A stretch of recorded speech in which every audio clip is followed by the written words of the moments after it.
அடுத்து வாயத் தொடங்க சிஎம். பேசுங்க பேசுங்கன்றீங்க, பேசுனா எந்திரிச்சு ஓடிடுறீங்க.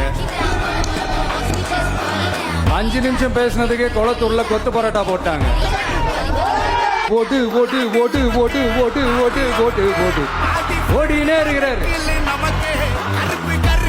ஸ்டாலின் சார் நினைச்சிட போறீங்க, அவர் இல்ல. எனக்கு எப்பவுமே ஸ்டாலின் சார் மேல ஒரு தனி பாசம் ஒண்ணு உண்டு. அவர் கிடையாது, இவர் வேற. சிங்கப்பூருக்கு செக்கப்புக்கு போனார்ல அவரு. அந்த தில்லு இருக்கா, திராணி இருக்கா, ஒரு கிடையாது. மாண்புமிகு பேரவைத் தலைவர் அவர்களே, எல்லா டோரையும் இழுத்து லாக் பண்ணுங்க. இன்னமும் நீங்க தான் ஆட்சியில் இருக்கிற மாதிரி. விஜய் கரூருக்குலாம் போக கூடாது, விஜய் இங்க போக கூடாது, அது செய்யக்கூடாது, இது செய்யக்கூடாதுன்னு எனக்கு புரியலையே. முதலமைச்சரா உட்கார வச்சிருக்கிறாங்க. சக்தி திருத்தவும் முடியாது. அவங்களா திருந்துவாங்கன்னு பார்த்தா அதுவும் நடக்க போறதில்ல.